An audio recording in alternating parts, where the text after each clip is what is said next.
સદગુરુ મન અને બુદ્ધિનું પરિવર્તન કરી દે છે.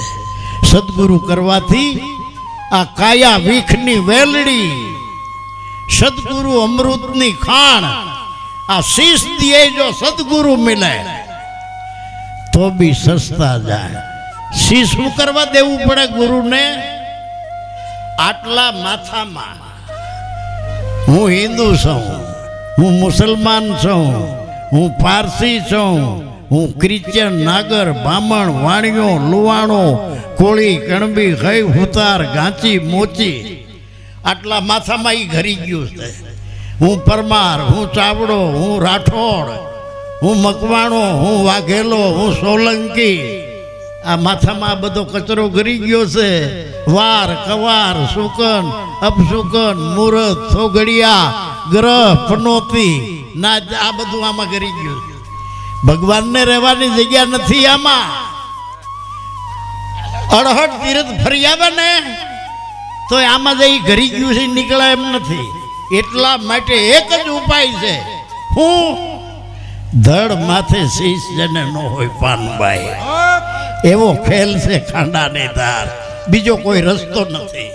ગંગા સતી કે ધડ માથે શીશ જેને ન હોય પાનબાઈ, એવો આ ખેલ છે ખાંડાની ધાર. તમે જો તમારું શીશ ઉતારો, જો માથું આપ્યા પછી બધો નાખેલો કચરો એના ભેગો નીકળી જાય. પછી ગુરુને તન મન ધન અર્પણ કરવા પડે છે. મસ્તક અર્પણ કર્યું એના ભેગા નાચ જાત મુહૂર્ત સોગડિયા ગ્રહ પનોતી બધું એના ભેગું ગયું. પણ તન મન ધન અર્પણ કરવા પડે છે. ગુરુને તન અર્પણ કર્યું, એક તારાની અમૂલક કિંમત મફત મળે નહીં, માગીએ. તન મન ધન અર્પણ કરી દેજો સદગુરુજીની આગે. પછી એક તારો હરસ પરસ આ વાણી પાર બોલે. તન અર્પણ કર્યા ભેગા 5 તત્વ, 25 પ્રકૃતિ, 3 ગુણ, એ તન ભેગા ગયા. હે જીવન, 5 તત્વ 3 ગુણ 25 ને મેલજો વિચારે.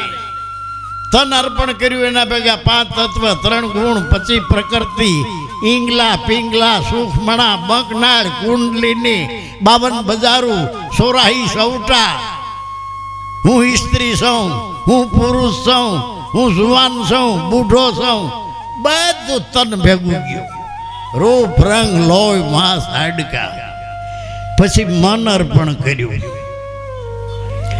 મન ભેગા હરખ, શોક, ગભરામણ, વિચારોના હુમલા, આશા, તૃષ્ણા, મમતા, મનની બધી માંગણીઓ એ બધી મન ભેગી ગઈ. પછી હું કરોડોપતિ છું, હું લખોપતિ છું, હું વિઘાન વાડીઓ વાળો છું, હું બિલ્ડિંગ ને બંગલા વાળો છું, હું સોના ચાંદી વાળો છું, હું સત્તા ને ડિગ્રી વાળો છું. આ બધું ધન ભેગું ગયું.